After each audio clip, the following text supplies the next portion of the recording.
And this transformation that we are talking about, radical transformation, can only happen if you are unleashing human creativity.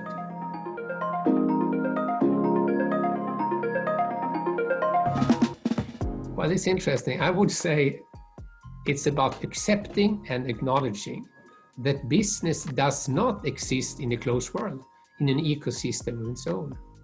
The license to operate is dependent on this complex trust building with customers, with co-workers, with society and shareholders.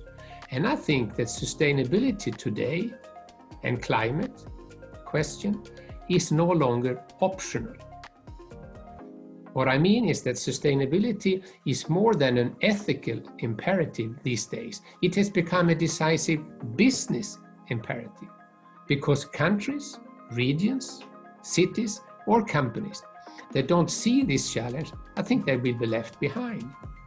So if you now make it into a decisive business imperative, then sustainability and climate change has to become a central part of your corporate culture. Remember, culture eats strategy for breakfast. So what is then a corporate culture that can embed sustainability thinking and climate-related thinking?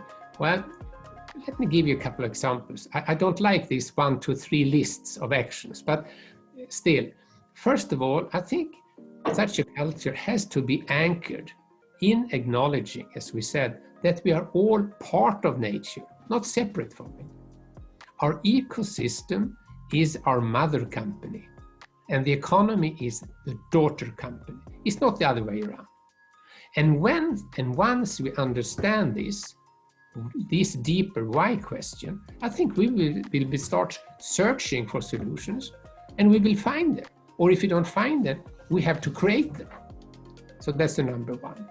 The number two, I think, again, is inviting then stakeholders in a collaborative effort to co-create this path towards a more sustainable future. Because just being less bad will not get us where we want, where we need to go. And no one can do this by themselves. It has to be a collaborative effort. And this transformation that we are talking about, radical transformation, can only happen if you are unleashing human creativity. And I think that comes around a meaningful cause. Remember, the future has to be created. So the third point then, it's about doing it, learning from actions, prototyping, experimenting, the power of powerful examples. That is how transformational change is really happening. So on your question, I believe that the biggest change is about the why question. It has to be deep in our stomach. It's not enough to have it in our lip service, sustainability, climate is important. It won't do it because this is a too complex and too complicated challenge, but still possible.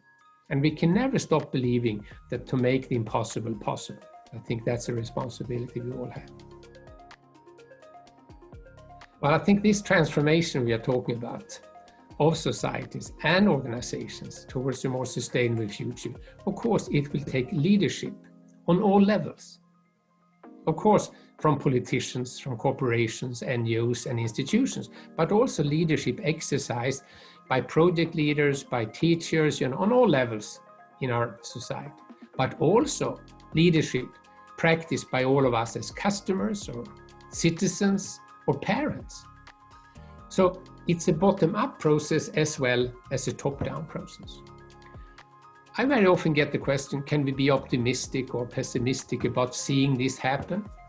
Well, my answer is really that we have to stay hopeful.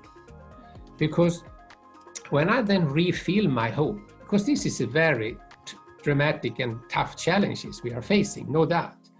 But to see it from a hopeful side, when I refill my hope, I go back to the Industrial Revolution. That transformed our society completely. But there was no master plan. There was no starting point. There was nobody leading it. It really happened as a product of the million small beginnings. A process of making things better an outpouring of human creativity. That change, perceptions were changed among the many people. And I think that's hopeful, because then I can, when I do something in my home, or when you do something in your home, this little thing, or when Little Sweden, or all these little things, I think that's the only model we can believe in, because the alternative to that is to wait for a Churchill or somebody coming with a big plan for the world. It won't happen. So we have to stay hopeful by doing and showing what we can do ourselves. But to make that to a transformational process, I think this sustainable future we're talking about has to be seen as something desirable. Remember, Martin Luther King said, "I have a dream." He didn't say, "I have a nightmare." But he was living in a nightmare. So the power of being able to describe what we want to create is really the challenge here. So to be hopeful, that is about doing things that make sense, that are meaningful. So what can be more meaningful and learningful than be part of co-creating a desirable, sustainable future by liberating human creativity? That is to bring products to market, to bring new solutions, to bring new forms of collaboration in harmony with nature instead of in conflict with nature. I think that's a wonderful challenge. And we know to give their best, people need a meaningful cause to believe in. That's how we started. So meaning making and future making, they go hand in hand. So really for me, finally, the leadership challenge of our time, that is to make that happen.